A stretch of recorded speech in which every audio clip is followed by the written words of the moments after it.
Father God, thank you so much, O Lord, na binigyan mo kami ng lugar upang ikaw ay aming masamba, upang ikaw ay makapiling, Lord, sa itinakda mong oras, Panginoon. Naniniwala kami na lahat na nagaganap ay kalooban mo. May plano ka, mayroon kang nais mangyari, kaya naman kami ay nagpapasalamat sapagkat nagaganap na ang iyong plano. Dalangin namin, Panginoon, na lubusin mo po ang kagandahang loob mo. Ibuhos mo muli ang biyaya mo sa gabi ito. Alam mo ang bawat karaingan, ang mga umaattend ngayon, ang mga anak mo na iniwan ang kanilang mga ginagawa para lamang ikaw ay makatagpo sa dakong ito. Kaya, Ama, nagsusumamo po ako bilang lingkod mo na i-bless mo po ang bawat isang tumugon sa iyong panawagan. Ano man ang kanilang pangangailangan, tugunin mo po, Panginoon, ang higit pa sa kanilang inaasahan. Kaya mo po na lagi maging amazing ang bawat araw nila, ang bawat buhay nila, Panginoon, bawat pamilya, mga mahal sa buhay nila, maging amazing lagi, Panginoon, ayon sa iyong ninanais. Ang mga kinaakin po namin muli, ang tagumpay, pinagawain mo ito for your glory, for your honor, for your Lord, please, pleasure in the name of Jesus. Kinaakin namin ito sa ngalan ni Jesus. Amen and amen. The name of the Father, the Son, the Holy Spirit. Amen. Palakpakan natin ang Panginoon. Ang mabuting balita ng Panginoon ayon kay San Juan. Papuri sa iyo, Panginoon. John chapter 10, verse 10. Dumarating ang magnanakaw para lamang magnakaw, pumatay at manira. Naparito ako upang ang mga tupa ay magkaroon ng buhay, isang buhay na ganap at kasiya-siya. Mga kapatid, ang mabuting balita ng ating kaligtasan. Palakpakan natin ang Panginoon. Praise the Lord. Okay. Yung makikinig lang ang upo, ha?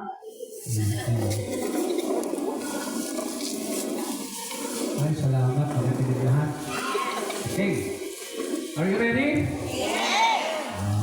Palakpakan mo natin, Panginoon. Pasandama natin. Praise the Lord. Hallelujah. Okay, marami pa dyan ang nabubuhos ng biyaya ng Panginoon. Dahil iniwan niyo ang television, iniwan niyo mga gadget niyo, at tinunod niyo ang Panginoon. Amen? Okay. Makinig kayo mabuti kasi napakahalaga nito. Sinong tao ang ayaw ng magandang buhay? Walang tao na ayaw ng magandang buhay. Lahat ng tao gusto niya maging mabuti ang kanyang buhay. Tama? Amen? Amen? Sabi naman sa katabi niyo, gusto mo ba ng mabuting buhay? Gusto ba ng mabuting buhay? Makinig kang mabuti. Makinig kang mabuti. Yan ang isishare ko sa inyo. Sabi sa Jeremiah, sapagkat bakit kong lubos ang mga plano ko para sa inyo, mga planong hindi ninyo ikasasama, kundi para sa inyong ikabubuti. Ito yung mga planong magdudulot sa inyo ng kinabukasan, punong-puno ng pag-asa. Sabi mga ikabubuti. Ikabubuti. Yan ang plano ng Panginoon. Ang Diyos ay Diyos na mabuti, kaya kailanman hindi siya nagplano ng isang buhay na pangit o masama. Laging mabuti ang plano niya sa atin. Hindi pa man tayo sinisila, well-planned po tayo. Well-planned. Amen? Kaya lang ang problema, eto, madalas ay tayo ang nagpaplano ng buhay natin. Madalas, gumagawa tayo ng sarili nating plano. Kaya yung buhay na kanyang inihanda para sa atin, hindi nagaganap, hindi natutupad. Mabuti ang plano ng Diyos. Mabuti ang buhay na kanyang itinakda para sa atin.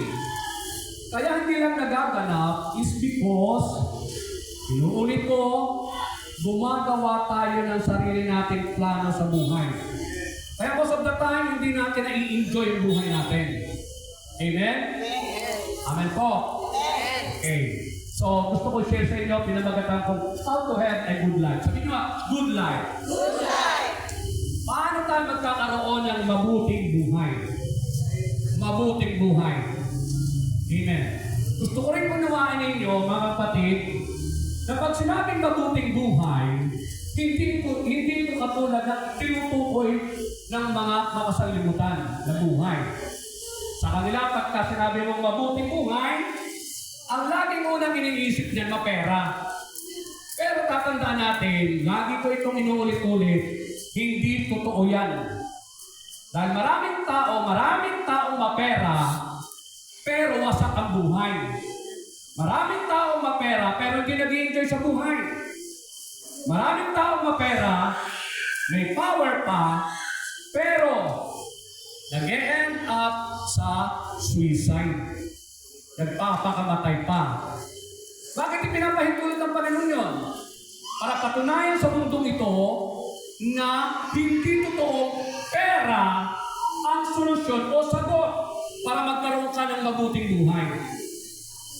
Ang gusto niya, mabago ang ating kaisipan. Nakikinig ba kayo? Sabihin nyo nga kaisipan. Kaisipan. Napakahalaga na nababago ang kaisipan. Kaya napakahalagang tayo dumadalo sa mga ganitong gawain para mabago ang takbo ng isip natin. Kasi tatanda natin, pagkatapos nitong gawain ito, lalahok na naman tayo, hininggil na naman tayo, ahalo na naman tayo sa mga tao, iba ang isip. Hindi mo maiiwasan yan. Nagtatrabaho ka, lalo kahit na hindi ka umalis ng bahay. Kahit hindi ka umalis ng bahay, may television ka dyan. May gadget ka dyan at yun ang show window. Ibig sabihin, makikita sa iyo ang mga fake. Ano yung fake? Hindi yung fake news, kundi yung akala mo ang ganda-ganda, pero hindi naman totoo. Kasi mas madalas kaysa hindi ang ipinakikita sa television at anumang mga gadget ay pawang magaganda. Pero subukin mo lang. Halimbawa, isang artista, subukin mo lang na makasama sa isang bahay ng isang buwan at makikita mo, hindi rin pala. Akala ko, pag napapanood, ay napakaganda ng takbo ng buhay niya. Pag nakasama mo pala, hindi pala totoo. Amen? Kaya hindi na ako tumuloy ng pag-artista eh. Nakita ko na pag-aralan ko eh. Bakit ko naman papasukin pa yan? Kung yun pala, mararanasan ko, hindi rin pala masarap.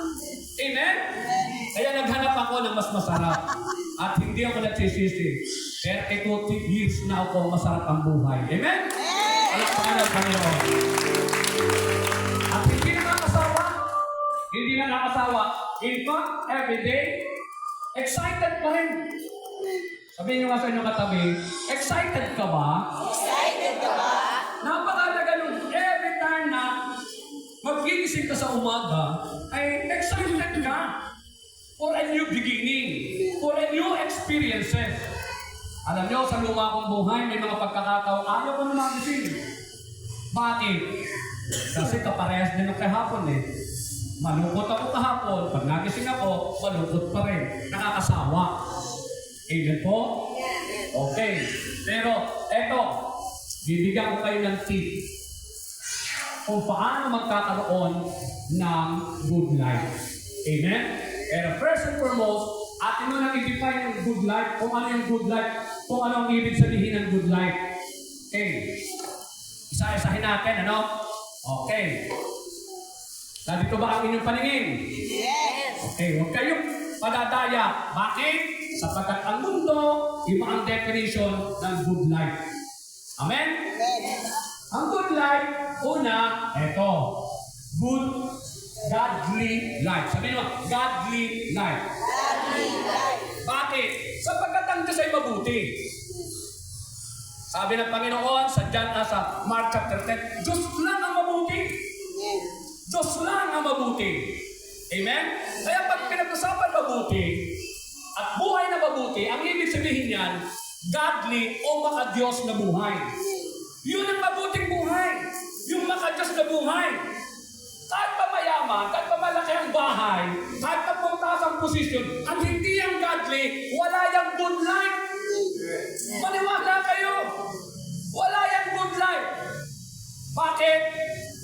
Sapagkat ipatutunayan ng Panginoon sa Kanya, hindi yan ang buhay na plano ko. May plano ang Diyos. Amen? Yes. Okay. Pangalawa, good life means enjoyable life. Yung nai-enjoy mo everyday ang buhay mo. O may mga challenges.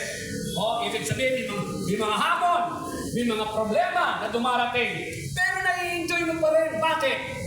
Kasi napapractice mo yung good life. Napapractice mo yung godly life. Amen? Meron bang, halimbawa, may natutunan ka dito. O, katulad na, natutunan mo. Aba, pag na-practice mo yun, mga kapatid, halimbawa ay tinuruan ka ng pananampalataya. Amen? Ngayon, paano mo gagawin yung pananampalataya kung wala kang magiging problema? Di ba? So, pagka nagkakaproblema, wow! Maganda yan! Why?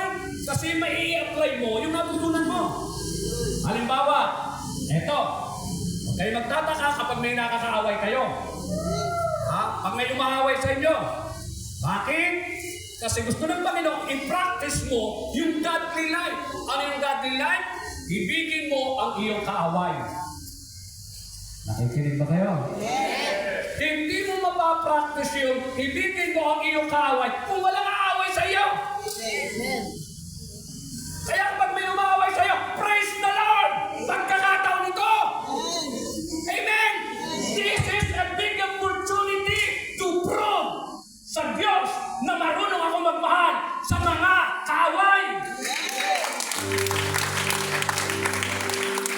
Kaya pag may kaaway, Huwag kayo magbabarangay.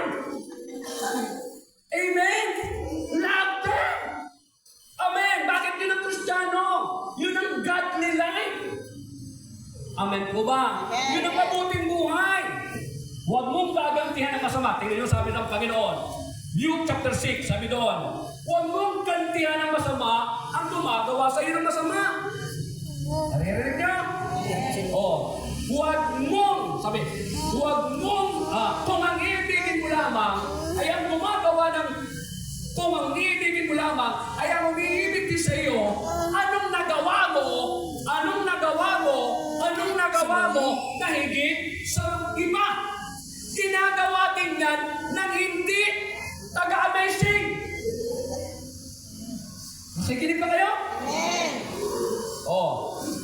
Sabi ng Panginoon, kung ang gagawin mo lang na mabuti ay ang gumagawa sa iyo ng mabuti, anong nagawa mo na higit kay sa iba? Ginagawa din niya ng mga hindi taga-amazing. Ginagawa din ng mga totoong hits. Amen? nakikinig pa ba kayo? Sabihin sa katabi nyo, dapat iba ka. Maliwanag ba? Amen? Dapat iba ka. Kaya nakakatuwa yung mga patutunan ni Sister Maricel. Naku, dati, pag ako nagalit, galit talaga ako. Amen? Makikita mo, halata mo. Pero ngayon, binago ako ni Lord. Amen? Ginawa na ng masama, ipinagdadasal pa yung gumawa ng masama. Ay, nung araw, nagdadasal din ng masama. Ay, nagdadasal din sa mga tao gumagawa sa ng masama. Kaya lang ang dasal niya, iba. Di ba? Sana mahulog sa kanal. Amen? Okay. Good life means meaningful life. Meaningful yung makabuluhan. Anong ibig sabihin ng salitang makabuluhan? Pag sinabing makabuluhan, hindi nawawala ng saysay. Mayroong magandang patutunguhan. Mayroong magandang magiging bunga. Yun ang ibig sabihin ng makabuluhan. May mapapakinabang ka, bandang uli. Yun ang ibig sabihin ng makabuluhan. Amen? At yun ang good life. Mayroong kang mapapala pagdating ng takdang panahon. Bakit? Kasi mayroong kang good life. Amen? May mga tao na ang haba ng tinakbo ng buhay, pero naging walang kabuluhan. Bakit? Sapagkat tatanda natin, malalaman mo lamang naging makabuluhan ang iyong buhay kapag dumating ang panahon, tatanggapin ka sa langit. Tanda niyo yan. I will come. Darating at darating yan. Hindi mo kayang iwasan. Amen? Salamat kung maranasan mo yan kapag 100 taon ka na. At least ang haba-haba ng buhay mo. Amen? Pero maaga. Amen. Tanungin nyo ang katabi nyo. Sabi nyo, ikaw kaya kailan?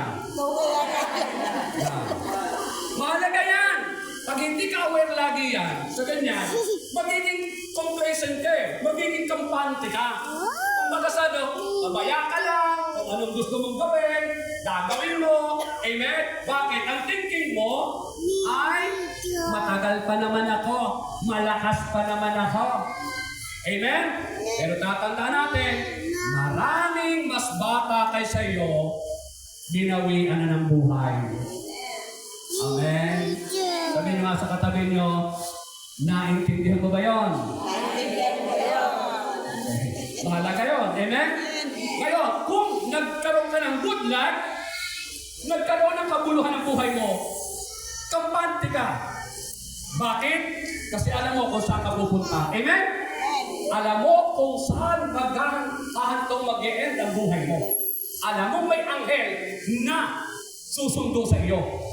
Ang hirap, baka binabawian ng buhay, naku, may anghel na nag-aabang sa iyo, susunduin ka. Pero puro nakaitim.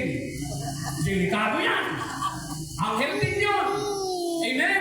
Pero hindi sa langit na dadalhin doon. Amen po? Okay. What is good life? Good life means a life according to God's will. Yung ayon sa kalooban ng Diyos. Yung buhay na ayon sa kalooban ng Diyos. Amen. Sabihin nga sa katabi niyo, kumusta na ang buhay mo? Ayon ba yan sa kalooban ng Diyos? Maliwanag yan. Dapat naintindihan natin yan. Otherwise, mga kapatid, sa bandang huli, ikaw rin ang makakala. Ano man yung ginagawa natin ngayon, sabi nga sa Bible, sabi ng Panginoon, pakinggan niyo mabuti. Sabi ng Panginoon sa Galatians chapter 6 verse 7, huwag niyong lokohin ang sarili ninyo. Ang Diyos ay hindi ninyo maloloko. Kung ano ang itinanim ng tao, yun din ang kanyang aanihin. Tingnan nyo? Kikinig ba kayo? Nakuha nyo? Minsan nakalangan natin, mga kapatid, okay lang kay Lord. Yung mga ginagawa natin sa blind, yung kukunti pagsisinungaling, akala nga natin, yung ating paminsan-minsan panlalamang, akala nga natin okay lang. Amen po? Yung pagbabaliwala, alam mo, di ka man lang nagsisimpa, di ka man lang kahit na ang daming yumayaya sa'yo sa gawain ng Panginoon, di ayaw mo. Pero tanda mo, pagdating ng panahon, makakire-realize mo yan. Ipamumukha sa iyo ng Panginoon yan. Amen? Kaya, ako naniniwala, magkikita-kita tayo lahat sa langit ang patingin ng Panginoon. Amen? Bakit? Ay sa atin kasi, walang ulan-ulan eh. Walang bagyo-bagyo eh. Amen? Wala sa ating kidlat-kidlat na yan eh. Hindi tayo natatakot dyan eh. Amen po? Basta may nakikita mo pa ang daan, sigurado yan, present yan sa gawain ng Panginoon. Amen? Okay. Now, eto, 8 tips on how to have a good life. Bibigyan ko kayo ng 8 tip. Tip. Sa Tagalog. Tip. Yun. Okay. Ang magasal hip. Ano yan? Ito. Gina. Teacher ka, ano? Tip. Ano yan? Okay, ibig sabihin nga ay parang key. Yan. Parang susi. Parang, bibigyan kita ng, yun na, sige na. Number 1. Okay, ito. Sabi nga, good life. Good life. Okay. Simple yan, ha? Yan lang. Bilisan ko, huwag kayo mag-alala. Uuwi tayo. Number 1. Letter K tayo ng good life. Para madali nyo matandaan. Number 1, God must always be our priority. So, dosin nyo lang na lagi nyo unahin ng Panginoon. Alam nyo, kahit na kayo umaattend dito, wala kayong absent, alam din ng Diyos kung talagang priority nyo yung Panginoon. Alam nyo kung bakit? Pag dumating kayo dito, inaanto kayo, sigurado yan, hindi yung priority. Dahil kung priority nyo, pinaghandaan nyo, dapat mulat na mulat kayo ngayon. Nakikinig pa kayo? Sabi niyo nga sa katabi niyo, gising ka pa ba? Totoo yan! Kung maniwala kayo, kung priority mo, ang sigla-sigla mo ngayon. Amen? Bakit pinagandaan mo kasi? Parang yan nakikipag-date. Kung priority mo ang boyfriend mo, nako! Pagdating mo to sa tagpuan nyo, mabangong-mabango ka pa? Amen? Hindi yung pagdating mo doon, nagkikitaka ka na. Tama? Bakit? Ang dami mong pinunag, dumaan ka pa doon sa palengke, dumaan ka pa doon sa ano, sa ganito, dumaan ka pa doon, inasikaso mo pa yung... Nakikinig ba kayo? Amen? Oh. Now, sabi sa Bible ito, tingnan, basahin mabuti. 1, 2, 3. At nagsalita si Pedro, tingnan po ninyo, iniwan na namin ang lahat at kami sumunod sa iyo. Ibig sabihin, inuna ang Diyos. Inuna ang Diyos. Sumagot si Jesus, tanda ninyo, ang sino man nag-iwan ng kanyang tahanan, o mga kapatid, mga magulang, mga anak, mga lupain, dahil sa akin at sa magandang balita, hindi na, ay tatanggap sa buhay na ito ng 100 ulit pa ng mga yon. Mga bahay, mga kapatid, mga ina, mga anak, at mga lupain. Ngunit may kalapit na pag-uusig at sa panahong darating ay magtatangon siya ng buhay na walang hanggan. Tingnan nyo ha, dito pa lamang aayusin na niya ang pamilya mo. Nakikinig ba kayo? Dito pa lamang aayusin na niya ang pamilya. Yung pinoproblema mo, dati ang inuuna mo, subukan mo, unahin mo muna ang Panginoon bago pamilya mo. Hindi niya sinasabi na iwan mo yan, o ibig sabihin, anong tawag doon? Huwag i-abandon mo yan. Hindi yun. Ang ibig sabihin mo dyan, unahin mo. Prioritize. Kay Pedro sinabi yan, hindi naman niya ginawang iniwan ang kanyang pamilya. In fact, kasama niya, pag binagbasa kayo ng Bible, pinag-aralan niya yung buhay ni Pedro, kasama niya sa paghahayo niya ang kanyang pamilya, ang kanyang asawa. Amen? Maliwanag po. So, hindi ibig sabihin, i-abandona mo yun. Hindi. Uunahin mo lang at all times. Subukin mo lang. Sa umaga, pagkagising, unahin mo muna ang Panginoon. Amen. Amen. Ay, yung iba, pagkagising, nako, nasa na kagad? Ay, bumibili pa ng pisang. Naginig kayo? Kausapin mo muna si Lord. Amen? Baka may mga pakanaang demonyo dyan sa labas. Ha? At alam mo, sa totoo lang, ang sarap ng pag-isip mo pa lamang, magpapasalamat ka na sa Panginoon. Sasabihin mo, Lord, marami sa panahon ngayon hindi makatulog. Pero ang sarap ng tulog ko kagabi, tumutulong pa ang laway ko. Aba, sa totoo lang, pagka ikaw nakatulog na tumutulong ang laway mo, ibig sabihin, ang sarap ng tulog mo. Hindi nababayaran yan. Amen? Sapagkat ang daming tao hindi makatulog, kaya kapag nakatulog ka, naka 8 hours ka, natulog or 5 hours, aba, mga kapatid, yung iba nakatulog lang sa 1 oras, nakutuntua na.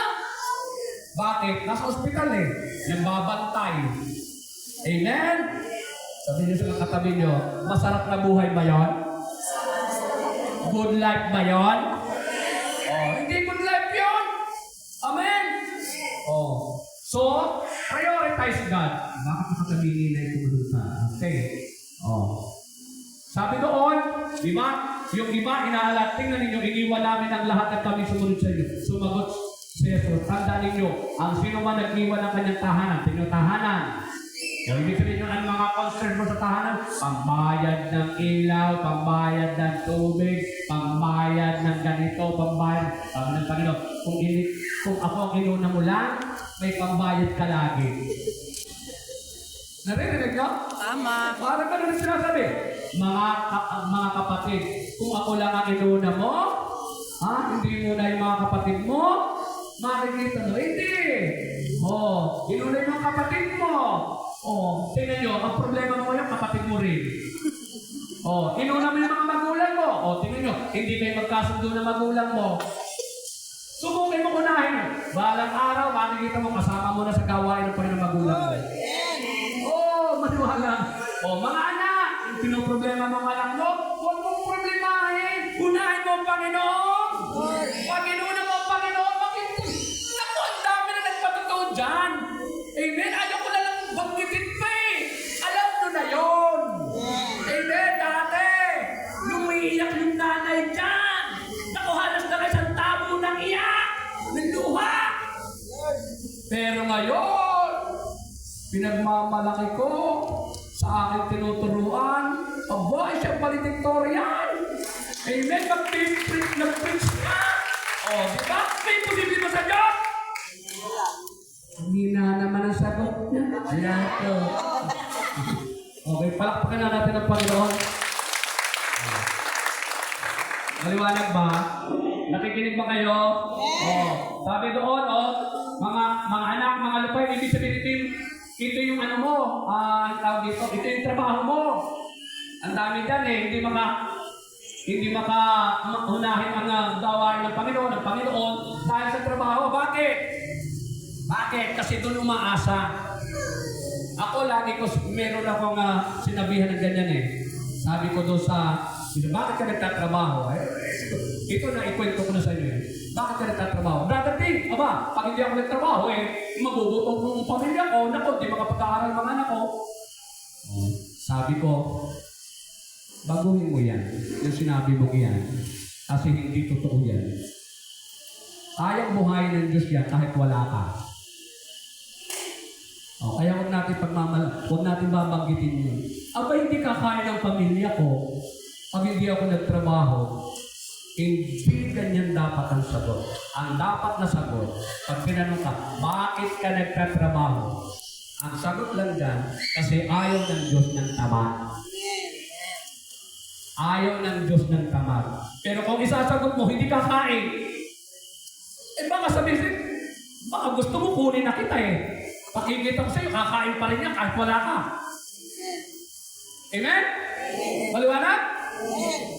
Umasa tayo sa Diyos. Ang Diyos ang unahin natin. Amen? Amen? Okay.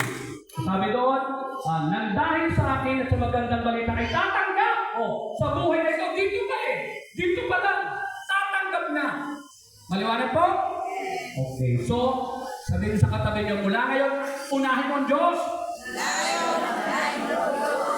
Ang Diyos ay hindi sinungaling, pangako yan. Kaya lang tinuturuan tayo ng mundo eh. Mas malakas ang boses ng mundo. Wala ka ng trabaho, wala ka ng trabaho. Hoy, tandaan mo yan. Lahat ang pagawa, lahat ang pabrika, lahat ang hanap buhay. Sa Diyos yan. Pwede kang ilipot sa mas malaking magandang pamilya. Pag napatunayan mo sa Panginoon, mas priority mo ang Panginoon, hindi ka natatakot, unahin mo ang Diyos. Makikita mo, makikita niya ang kapangyarihan sa iyo. Amen? Walang mahirap sa Diyos. Next ito, sabi, ang umingibig sa kanyang ama o ina ng higit sa akin ay hindi karapat-dapat sa akin. Ang umingibig sa kanyang anak ng higit sa akin ay hindi karapat-dapat sa akin. Ang hindi nagpapasa ng kanyang krus at hindi sumusunod sa akin ay hindi karapat-dapat sa akin. Ang nagsisikap magligtas ng kanyang buhay ay mawawalan ito. Lagi ang iniisip yung kanyang buhay, lalong nawawalan. Amen? Ngunit ang mawalan ng kanyang buhay, alang-alang sa akin ang magkakamit nito. Ang lalong gumaganda ang buhay ay yung hindi takot mawalan ng buhay para kay Lord. Yun ang gumaganda. Yun ang nagiging tahimik, yun ang nagiging payapa, yun ang nagiging hindi nangungutang. Amen? Naririnig niyo ba? Sabi naman sa katabi niyo, kumusta ka na? Nakabayad ka na ba? Amen. Okay. Pangalawa. How to have a good life? Ito, pangalawa. So, una, God must be always our priority. Pangalawa, obedience to God must always be our job. Dapat trabaho na natin yan. Sabi nyo nga, trabaho na. Ibig sabihin, trabaho mo na. Yan ang tungkulin mo, yan ang gawain mo na. Amen? Kung baga sa loob, yan ang buhay mo. Sumunod. Hello? Sabi sa katabi nyo, subukan mo lang sumunod sa Diyos. Sige, basahin nyo na. 1, 2, 3. Sinusunod mo lang ang aking mga utos at At kapala, sana'y dadaloy sa'yo. na hindi natutuyo ang agos. Tagumpay mo sana ay sunod-sunod para alok gumugulong sa dalampasigan. Naririnig nyo? Amen. Pangako yan ni Lord eh. Saan pangako yan? Doon sa mga sumusunod. Kung obedience lagi ang ating ginagawa, parang naging trabaho mo na. Di ba pag nagtatrabaho ka, kailangan mo pumasok ng tama sa oras. Tama? Amen. Pag nagtatrabaho ka, pag nagtatrabaho ka, ingat na ingat ka magkamali. Tama? Sinisipagan mo para ma-promote ka. Tama? Kasi yun ang trabaho mo eh. Kung ginagawa, ini-apply natin sa pagsunod, sinisipagan mo, pinagbubuti mo ang pagsunod. Ito ang pangako ng Panginoon eh. Kung sinusunod mo lang eh. Naririnig nyo? Kung sinusunod mo lang, ayaw mo sumunod eh. Gumagawa ka ng sarili mong pataklan eh. Gumagawa ka ng sarili mong alituntunin. Ay, huwag ka magtataka. Bakit nagka-problema ka sa anak mo? Bakit ka nagka-problema sa ganito? Bakit ka? Baka, yun ang dahilan kung bakit. Amen po? Hindi dapat may problema, pero nagkaroon ng problema. Let's see. Ito. Letter O. Open-handedness must always be in practice. Sabihin nyo na sa katabi nyo, hawakan nyo ang kamay ng katabi nyo. Hawakan natin. Bukas palad ka ba? Bukas palad ka ba? Amen. Nakikinig ba kayo? Maraming tao, mga kapatid, nasa gawain na ng Panginoon. Lagi na lang daing ng daing. Kulang sa ganito, kulang sa ganyan. Amen. Lagi na lang, anong tawag, nakaamba yung pamputo ng kuryente. Di ba? Bakit? Alam nyo, isa sa susi para hindi ka kinakapos, para lagi kang mayroong gastusin, mayroong kang pangangailangan, is open-handedness. Yung pagiging bukas palad. Bukas palad. Sabihin nyo nga, bukas palad. Bukas palad. O, tingin nyo, ayaw nyo iganon? Sinabi ko, sabihin nyo nga, bukas palad. Bukas palad. Yan. Hanggang, kumbaga sa hanggang labi lang. Wala talagang aksyon. Subukan nyo lang lagi maging bukas palad. Subukan nyo lang. Lalo para sa gawain ng Panginoon. Subukan nyo lang. Ayaw nyo subukan eh. Mas mabilis pa yung daing. Mas madalas yung daing kaysa bukas ng palad. Mas madalas yung daing ng bibig. Bukas ng bibig. Dito, ano ba yan? Naku, wala kami pera. Wala kami pera. Mas madalas yung bukas ng bibig kaysa bukas ng palad. Baliktarin mo! Ito ang magbilisan mo ng laging bukas. Bukas! Meron kang isang piling na saging, bigyan mo yung kapitbahay mo. Nakikinig ba kayo? Hindi yung nagkakambubulong na diyan. Ako, nakakakita ko nagtitinda ng saging. Lalo sa bayan, nagtitinda ng saging. Sabi ko, hanggang sa magtitinda na lang talaga ito. Hanggang ganito. Bakit? Abay, nagtitis niyang mabulok yung saging niya, huwag lang mabagong presyo. Nakukuha niya, nakikita. Tingnan niyo, tatlong taon ka na namimili, siya pa rin binibilan mo. Tutulak-tulak pa rin. Hindi ko minamalit yun. Kaya lang, hindi nyo nasusumpungan ang sekreto. Tingnan nyo, ang sabi ng Panginoon, pag ikay naging bukas pala. Basa! 1, 2, 3. Ang taong mapagbigay ay lalong mayaman. Ngunit ay nahihirap ng iyong makamay. At ang tulisis sa kanan sa buwan. Tingnan nyo, liwanag na. Ang Diyos ang sabi niyan. Amen? Ang taong mapagbigay ay lalong mayaman, ngunit naghihirap ang tikom ng mga kamay. Amen? Kaya laging, kailan nagbubukas? Yung mga yung mga kuripot, lagi yan nakabukas pahingi. Ikaw ba natutuwa mo ikaw lagi ang nangihingi? Mas masarap yung nagbibigay kasi naghihingi. Amen? Kaya lang hindi mangyayari nyo kapag laging yun ang pinaractice mo. Ang i-practice mo, sabi ko sa atin ano, open-handedness must always be in practice. In practice. Ibig sabihin, ginagawa mo lagi. Hindi yung pagpasko lang. Pag mag-aanak ka lang sa binyag, doon ka, bukas palad. Subukan nyo lang. Sabihin nyo sa katabi nyo, araw-arawin mo. Araw-arawin mo. Gusto mo araw-araw, minuminuto yung pagpapala. Pero kung magbukas ka naman ng kamay, taonan. Tapos magtataka ka, bakit ganun? Lagi naman ako umatin. Lagi naman ako... yan na yun. Amen? Amen? Palakpakan natin ang Panginoon. Praise God. Okay. Letter D, sa good. Ha? Sa good life. Para magkaroon tayo ng good life, eto, ang tip. Number 4 tip, letter D.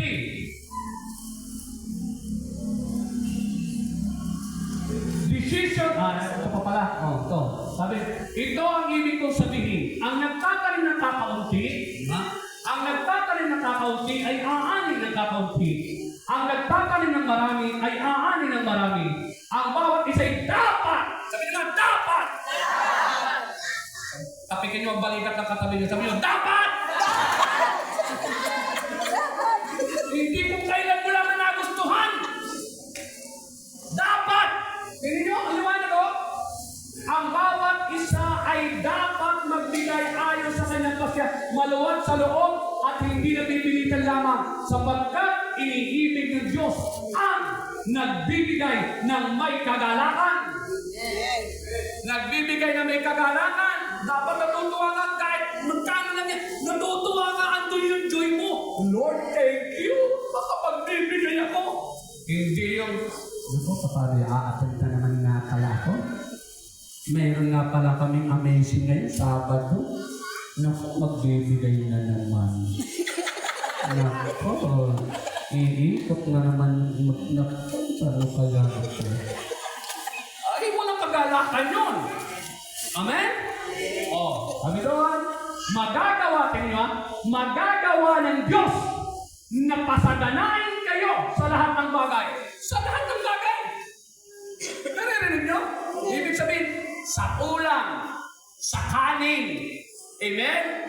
Kaya, yung mga mapagbigay, laging only rice yan eh. Ay, yung iba, kanin.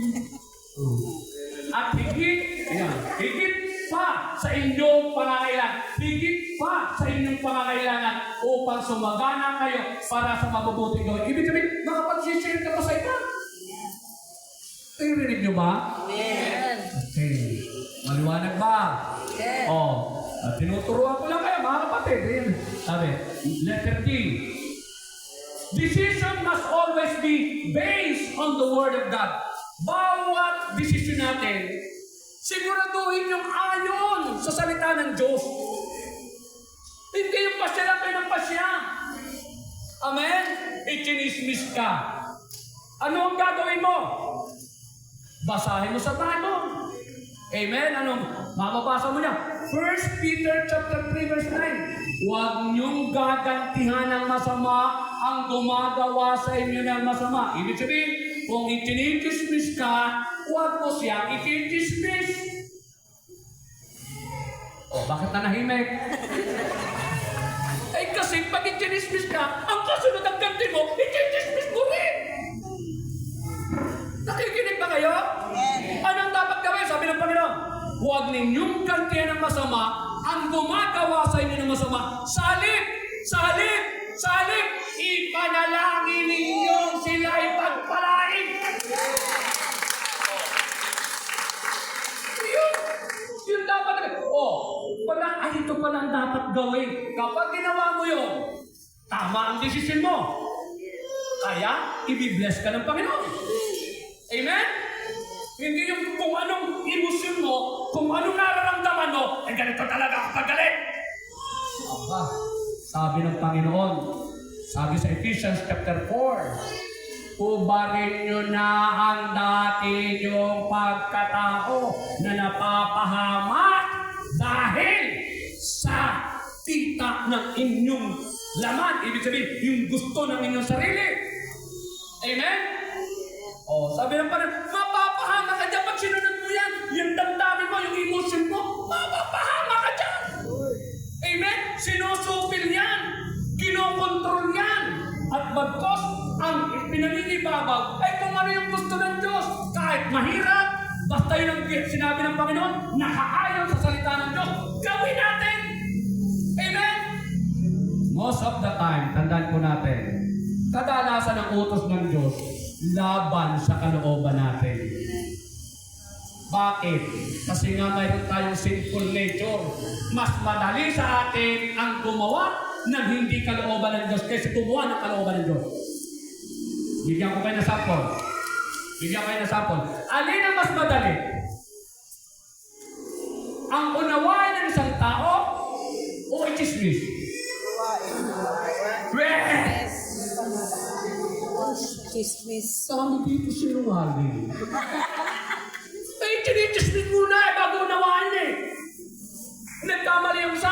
Alam mo, hindi kinupit ko. Inunawa ba? Hindi.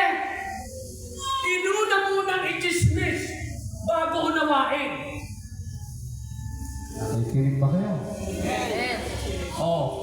Kasi ganun tayo. Mayroon tayong tinatawag na sinful nature. Likas na sa atin yun. Yun ang kukontrolin natin. Bakit? Pag hindi natin kinontrol yun, ipapahamak tayo niyan. Ang dami na napahamak na ganyan. Amen. Okay. So, ano mang pagpapasya natin, ano mang hakbang natin, see to it na yan ay ayon sa salita ng Diyos, ayon sa kalooban ng Diyos. Mag-isip muna kayo bago kayo humakbang. Amen? Kung hindi nyo sigurado, i-text nyo si Brother Jan. Brother Jan, tama ba ito? Yan. Amen? Amen?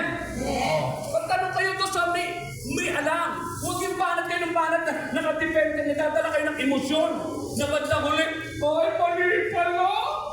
Dapat pala hindi ko ginawa yun. Dapat pala, nagtanong muna ako, dapat pala, mali pala.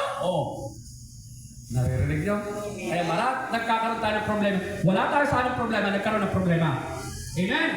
Okay, sabi, ang lahat ng kasulatan ay kinasihan ng Diyos at kapakipakinabang sa pagtuturo ng katotohanan, sa pagsaway sa kamalian, sa pagtutuwid sa likong gawain, at sa pagsasanay para sa matuwid na pamumuhay. Kung gusto natin maging matuwid ang pamumuhay natin, isalin natin sa salita ng Diyos. Kaya yung mga tamad magbasa, yung laging pa-absent, umambun lang, wala nang nagawain. Hindi mo alam, doon pala sa oras na yun, yung maririnig mo, yung gusto mong malaman kung tama o mali. Amen? Sabi nyo nga sa akin yung katabi, nagbabasa ka ba ng salita ng Diyos? Kadalasan na nagkakamali ay yung walang alam. Naririnig nyo? Nakikinig ba kayo? Kadalasan na sumasablay ang buhay, nagkakawindang-windang, ay yung walang alam. Eh kung yung may alam na nga, sumasablay ka, eh di lalo na yung walang alam. Nakikinig ba kayo? Eh di kami nakikita kayo, mga lingkod ng Diyos. Marami nang alam yun. Sumasablay pa, eh di lalo na yung walang alam. Nakikinig ba kayo? Sabi ng Panginoon na, Hosea 4:6, my people perish because of lack of knowledge. Ang aking bayan ay napapahamak dahil sa kawalang kaalaman. We need the knowledge from the Lord. Pero tingnan nyo, mayroon kang ano dyan, Bible? Ano yun yung Proverbs chapter 3, verses 13 to 18. Proverbs o Kawikaan chapter 3, verses 13 to 18. Tingnan nyo, kapag ikaw'y puno ng karunungan, mga kapatid, ang ganda ng takbo ng buhay. Amen? Inyo pag marami kang alam, sa Bible, alam mo ang gagawin mo kasi. Nandiyan na? Basahin mo na? 3, 13 to 18. Kahihiyan ang kasasadlakan na hindi nakikinig sa ang 3, 13.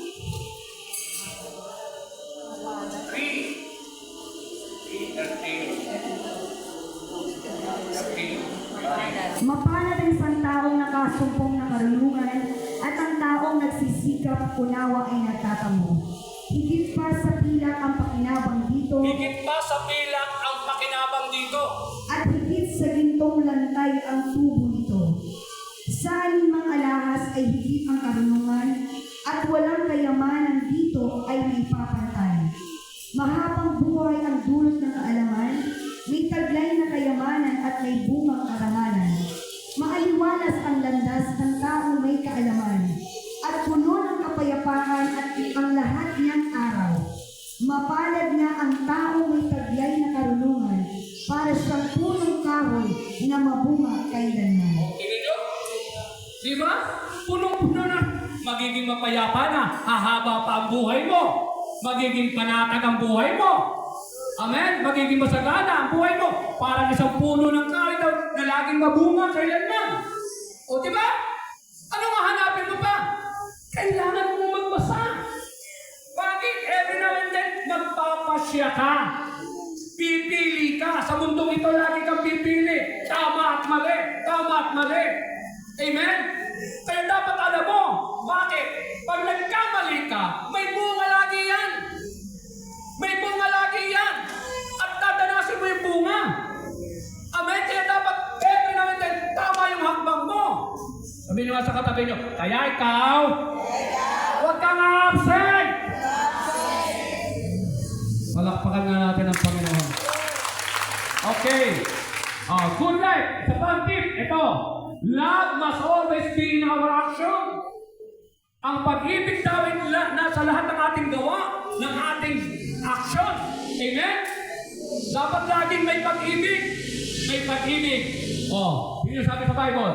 At ang lahat ng ginagawa ninyo'y gawin ninyo ng may pagmamahal. Amen? Nagluluto ka, dapat hindi ka nagdadabog. Amen? Pag nagdabog ka at ang nadabog mo ay yung kawali, siyak yun ang mantika sa iyong saboy. Nakikinig ba kayo? Amen? Maraming napapahama, mga kapatid. Pag walang pagmamahal na gumagawa, subukan nyo. Gumagawa ka na ng mabuti, nagiging masama pa. Take note, gumagawa ka na ng mabuti, nagiging kasalanan pa. Bakit? Mabuti magluto, tama? Amen po? Mabuti magluto. Mabuti magbigay ng pagkain sa kapwa. Amen? Pero kapag nagbibigay ka ng gulay sa kapwa, kasi kaya ka lang nagbibigay, ay kasi mapapanis na. Hindi mabuti. Nagiging masama, pinagkakasala ka pa. Bakit? Ay kasi para hindi na ako magtatapon. Nakikinig ba kayo? Yes. Naririnig nyo? Yes. Manipis lang yan, pero most of the time, sumasablay tayo dyan. Amen? Kasi, tandaan po natin, ano man ang ginagawa natin, it must be. Dapat ang layunin, dapat nandun naka-intertwine o nakasama doon yung pagmamahal. Ano man ginagawa mo? Amen? At nakikita nyo, ang ganda ng resulta. Sabi sa Bible, tingin makapagsalita man ako sa wika ng mga tao at ng mga anghel, kung wala naman akong pag-ibig, para laman akong kampanang umaalingaw-ngaw o pogbiyak na maingay. Walang kabuluhan. Walang kabuluhan ang buhay mo. Kung ako man ay may kakayahang magsalita ng mensahe mula sa Diyos, ibig sabihin, katulad ko, preacher, pero, mula sa Diyos at umunawa ng lahat ng iwaga, kung nasa akin man ang lahat ng kaalaman at lahat ng pananampalataya, ano pa't nakapagpapalipat ako ng mga bundok, ngunit wala naman akong pag-ibig, wala akong kabuluhan. So wala kabuluhan ang buhay mo. Kapag lagi ka may galit, may nanakit, amen? Yung wala kang kontrol sa pagsasalita, lalo na sa ating mga mahal sa buhay, palibasa, lagi mong kasama, ang dali mong magsalita, amen? Sabi nyo sa inyong katabi, baka naman ikaw ang pinagpapasensyahan sa inyo. Abay, mag-ingat-ingat kayo. Unawain mo na si nanay. Si nanay ganyan na talaga. Abay, nakakahiya yan!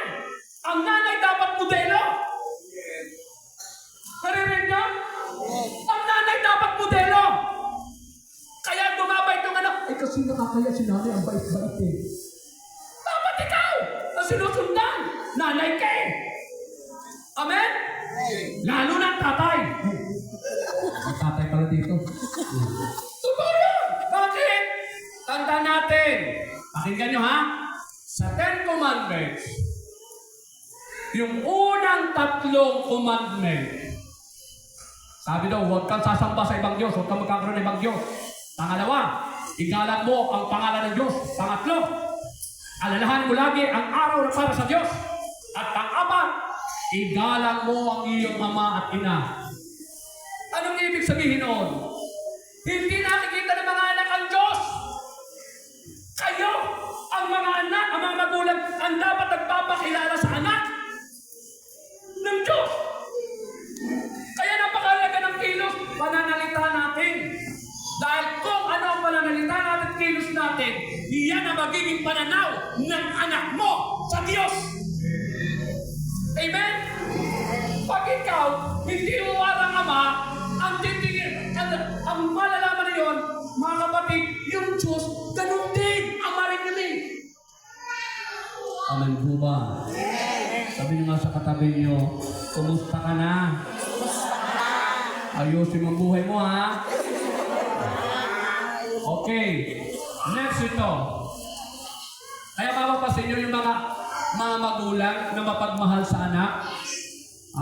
Mga kapatid, ang anak din mapagmahal. Pero kapag ang mga magulang, mga kapatid, hindi rin nadadrama ng anak ang pagmamahal ng magulang, maniwala kayo, yung mga anak, kung ano-ano rin ang nangyayari. Amen po? Kasi na-absorb nila yan eh. Next is ito. Letter I. Sa good life. Intention must always to give glory to God. Dapat ang laging intention natin lagi, give glory. Huwag na tayo maghanap ng sarili nating kapurihan. Huwag na tayo maghanap na tayo ang pinupuri, tayo ang pinasasalamatan.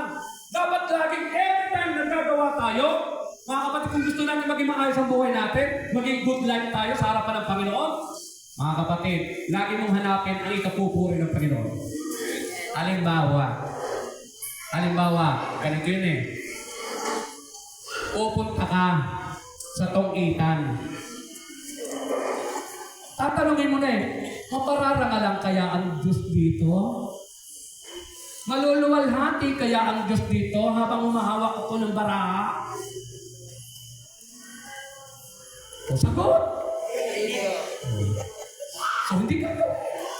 Dapat din nakararangal sa Panginoon. Bakit? Kapag binigyan mo ng karangalan ng Panginoon, ito ang gagawin ng Panginoon eh. Kaya nga, kung kayo kumakain o uminom o anuman ang ginagawa ninyo, gawin ninyo sa lahat sa ikararangal ng Diyos. Kapag ang lagi mong ginagawa, ikinararangal ng Panginoon, ang sabi ng Panginoon, ang nagpaparangal sa pangalan niya ay kanyang ililigtas. Nakikinig ba kayo? Sabi ng Panginoon, paano papangit ang buhay may tagapagligtas ka? Sa ating lupain ay mananatili ang kanyang paglingap. Sa inyong sambahayan, sa inyong tahanan, natong lagi ang paglingap ng Diyos. Kapag ang lagi nating intention, maparangalan ng Diyos. Hindi yung iba, ikinahihiya pa. Sa totoo lang, di ba? Noong araw, hindi ako nahihiyang may dala-dala akong long neck. Ang white o kaya white castle nung araw eh. Amen? Gilbis G. Hindi ako nahihiya, lalo na pagka Johnny Walker ang dala ko. Nako, dito ko pa nilalagay. Bakit? Nagmamawakit yung Johnny Walker yung aming iinumin eh. Amen? Ay noong araw, ang pundador laging imported. Ngayon, hindi na local na yung pundador eh. Pero nung araw, basta pundador, naku, imported. Hindi ko dito binibigit. Hindi nilalagay ko sa balikat para makita nila. Imported ang aming iinumin. Ipinagmamalaki ko. Pero pag hawakin mo ko ng Bible, ay naku, kanina mo talaga. Nakikinig ba kayo? May mga tao na pag para sa Diyos, ikinahihiya. Ay, tumigil-tigil ka. Huwag mong gagawin ang ikinahiya kong Diyos. Pag ginawa mo, ikinahihiya mo ang Diyos. Sabi ng Panginoon, ikahihiya din kita sa harapan ng aking Ama. Naririnig nyo? Basta para sa Diyos, huwag niyong ikahihiya. Darating ang sandali, mga kapatid, na talagang ilalagay kayo sa sitwasyon ka doon na marami nakakakita sa inyo mga taga-sanlibutan. Amen? Ngayon, mga kapatid, lalo sa cellphone, halimbawa, kapag marami ayaw mong manood ng mga preaching, bakit? Sasabayan mo yung iba kung ano pinapanood nila at artista ang kanilang pinapanood. Artista rin panonoorin mo. Kaya nahihiya ka na. Ikaw ay nagpa-follow sa isang preacher na nagtotop upang ikaw'y matuto. Naririnig nyo? Sabi nyo sa katabi nyo, huwag na huwag mo ikahihiya ang Diyos. Okay, pag nagpaparangal, naku, maniwala kayo. Hindi blessed ka na. And, eto, letter F. Faith must always be great inside our heart.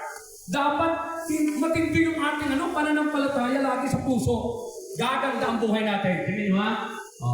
Hindi maaaring kalugdan ng Diyos ang walang pananampalataya sa Kanya.